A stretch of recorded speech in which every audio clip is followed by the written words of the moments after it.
Ça commence où et quand votre histoire? Alors nous, ça commence quand j'ai acheté mon magasin à Vitrolles. Parce que quand moi j'ai acheté mon magasin, ils avaient obtenu le permis de construire qui prévoyait la démolition de mon magasin. Donc j'étais déjà programmée à être ruinée, à ce qu'on me dégage. En 1980. Donc on a été expulsé de notre propre local alors qu'il n'y avait pas de permis de construire. C'est ça qu'il faut dire. Voilà l'histoire. Avec le concours de monsieur le maire, notre avocat. Il faut savoir déjà qu'au tribunal de commerce, mon avocat ne s'est pas présenté. J'ai été jugée sans défense et sans représentation. J'ai absolument eu personne pour me défendre dans ma procédure. Ils m'ont foutu comme ça en liquidation judiciaire. Quand je suis partie en appel, j'ai apporté les plans sur lesquels j'ai expliqué ce que je suis en train de vous expliquer. Et à la cour d'appel d'Aix-en-Provence, tous mes plans ont disparu. C'est là que j'ai dit, je vais apprendre l'urbanisme, comprendre pourquoi le plan a disparu.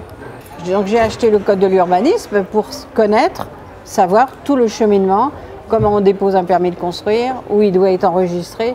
Et une fois que j'ai compris, que j'ai appris tout ça, on est allé ensemble, parce qu'après il lui est arrivé après la même chose. On est allé aux archives de la DDE, aux archives de la préfecture. On a cherché à remonter le dossier.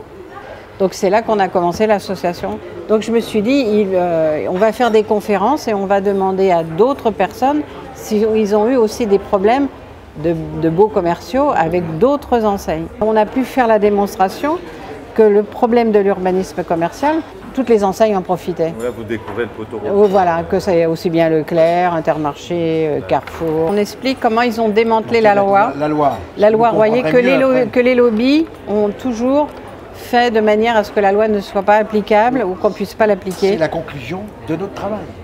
Alors ça, c'est la liste de tous les dossiers qu'on a traités sur lesquels on a fixé les amendes. Combien d'hypermarchés concernés? Nous, on a plus de 200 dossiers. Comment on arrive à ce chiffre de 418 milliards? Qu'est-ce que ça représente? Donc, comment on trouve 418 milliards? Je vous donne un exemple. Carrefour Vitrolles. Donc là, vous avez le centre commercial avant l'extension et le centre commercial après extension. Donc voilà.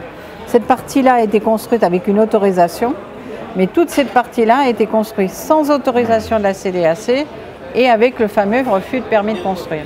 C'est une infraction de 5e classe. L'infraction de 5e classe, alors ça, c'était jusqu'à la 2005. Donc c'était 1 500 € par mètre carré et par jour d'infraction.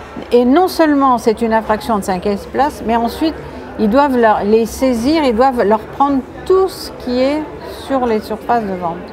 Alors, ce qu'on fait, on écrit à M. Valls, parce que c'est l'article L752-23. On veut obliger le préfet à aller respecter la loi. Il ne veut pas le faire.